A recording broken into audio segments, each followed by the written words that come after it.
Hi folks, today we're looking at how Michael Landau incorporates one of his greatest influences into his playing, Mr. Stevie Ray Vaughan.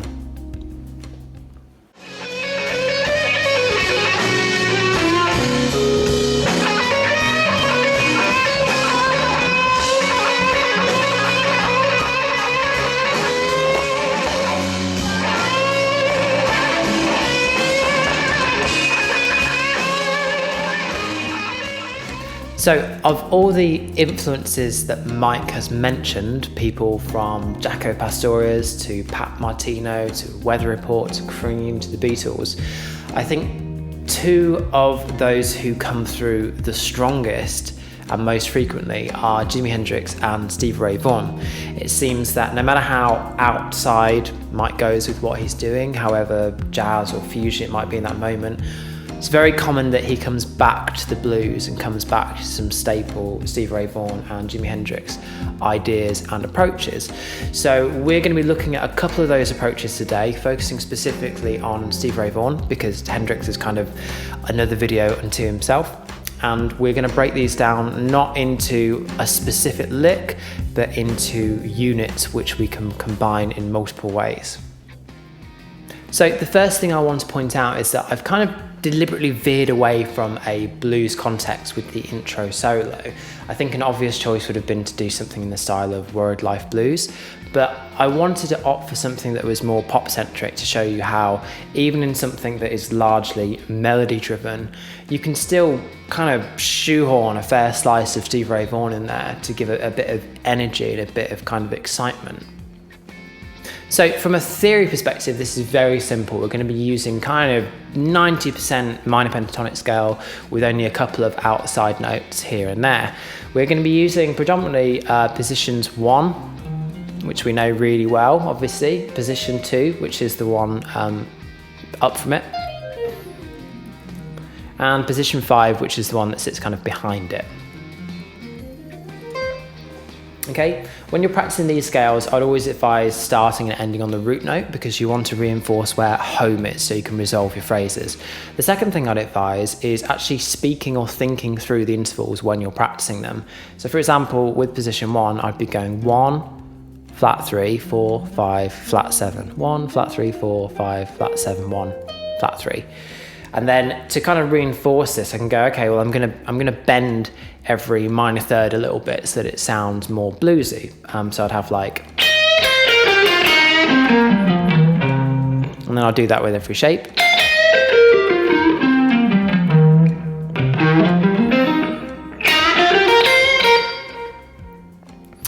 And then you start kind of just thinking about where your intervals are situated a little bit more, okay?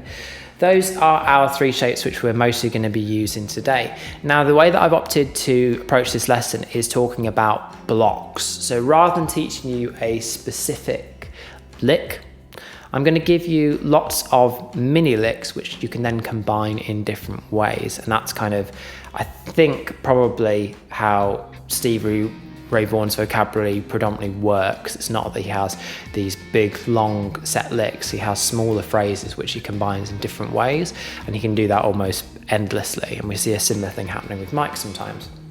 So let's go through the blocks. Okay, block 1 is an old classic, so very slowly we have this. Okay, we all know this one. It's a great way to build up speed. Because again, it's one of these things that's like a combination of picking and hammer-ons and bends. So it's quite easy to build up some significant pace with it.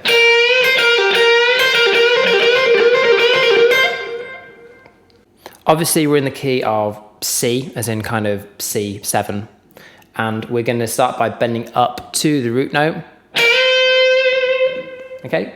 We then grab the other root note on the 8th fret of the high E string. And then we pull off from the flat 7 to the 5, so we get, okay? And you can kind of either sort of milk this phrase as something a lot slower, or you can use it as a speed phrase. Okay, and that's one thing that Mike does, which is pretty cool. He'll sort of break it up. It's almost like he has to like take a breath. So he'll go, and then start linking into other phrases. So that kind of builds a bit of excitement.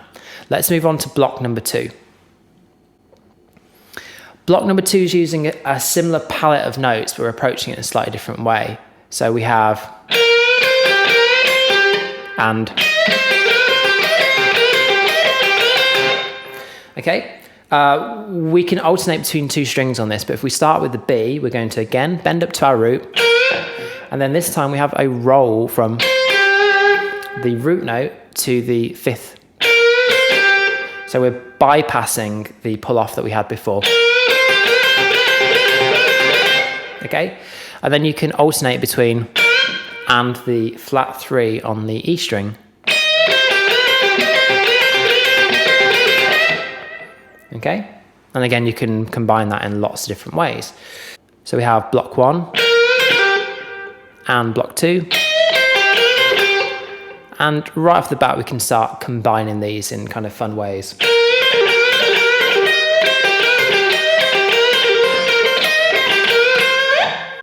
Let's move on to block number 3. So this is where we start getting really Stevie. We are at this point focusing around specifically these 3 notes,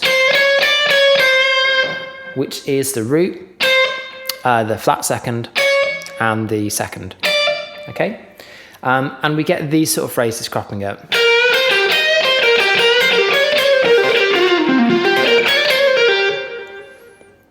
And there's a couple of different ways that we can do this. So it tends to connect other phrases, but the block itself is like this. We slide from the minor 2nd into the 2nd, and then we trill between the root and the minor 2nd, which is index finger and middle finger. Okay, and we'll commonly connect it like that, where we drop back into the pentatonic shape.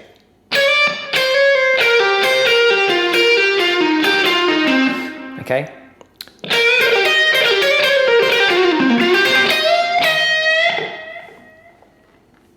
Another way you can do this, which is a little bit more chilled out, is just like that, where we slide from the flat 2nd into the 2nd, and then from the flat 2nd into the root. Okay, block number 4, we have our classic Chuck Berry-ism. Okay, this is a really great way to travel across more than 2 strings. So if you're doing stuff on the G string and then you want to travel up to the E, it's a really good little transitional lick. Okay, and this one we all know. We've got a bend at the 10th fret of the G, and then we kind of roll from the 8th fret of the B to the 8th fret of the high E. So our 5th block is kind of like another couple of joiner ideas in terms of different ways to move around the pentatonic scale. So the first one, we have one phrase which we then move into, we kind of copy it into like a lower octave. So we start with the 10th fret of the G. We do our classic, basically 4th, flat 5, sliding back down to the 4th and pulling off. And then going from the root to the flat 7, and then we would copy that same idea an octave lower, which means moving back into the 5th position of the pentatonic scale, and then trying to sort of just get more mileage out of this by doubling up on bits of the phrase.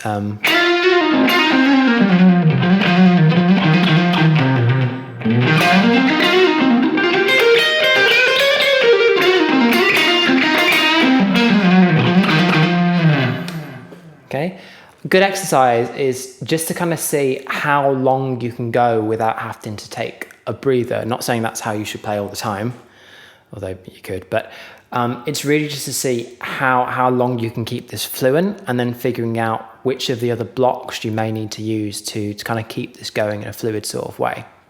Okay, so our 6th and final idea is using a kind of sequencing idea of 4. So I'll show you the whole thing, but you're probably going to use bits of this at a time.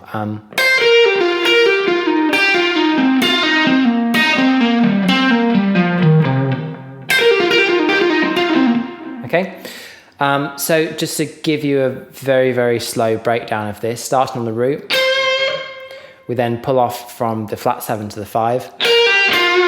and then land on the 4. So we're just moving through the notes of the pentatonic scale. And then we're doing the same thing starting from the next degree. So we start at the root, which means our next step is going to be the flat 7, and then the 5, and then the 4, and so on and so forth. And again, you're not necessarily going to do this whole lick, you know, but you might use bits of it while you're kind of working through these different SRV variations. So now for just a turbo recap of our 6 blocks. We have block 1, the repeater lick. We have block 2, our alternating groups of 3.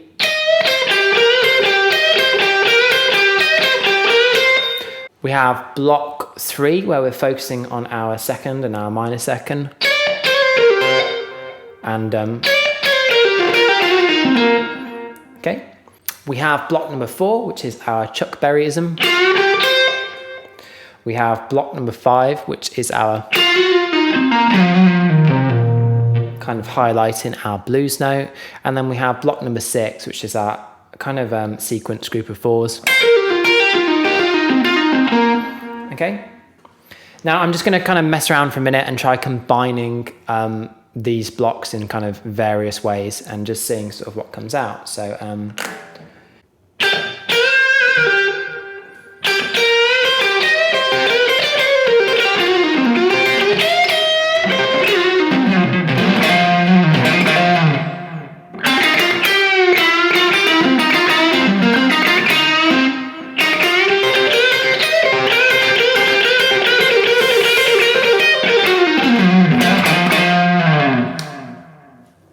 hours of fun.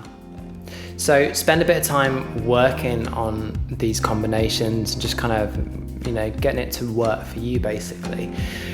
And the other thing is just sort of dig in a bit, really play it with conviction, go for sort of, you know, big vibrato. And I think the main difference between kind of Mike and Stevie is Mike's sound is perhaps a little bit more overdriven and kind of bitey. But other than that, it's a lot of the same kind of ideas amongst all of Mike's other stuff, which is a whole different world. We're going to talk about the whole Hendrix influence in another video. So for now, if you enjoyed this, don't forget to like and subscribe and things. And yeah, as I've sort of mentioned before, if you want to support me making these videos, please feel free to visit my Buy Me a Coffee page in the link below. Thanks guys, have a great week, and I will see you all soon.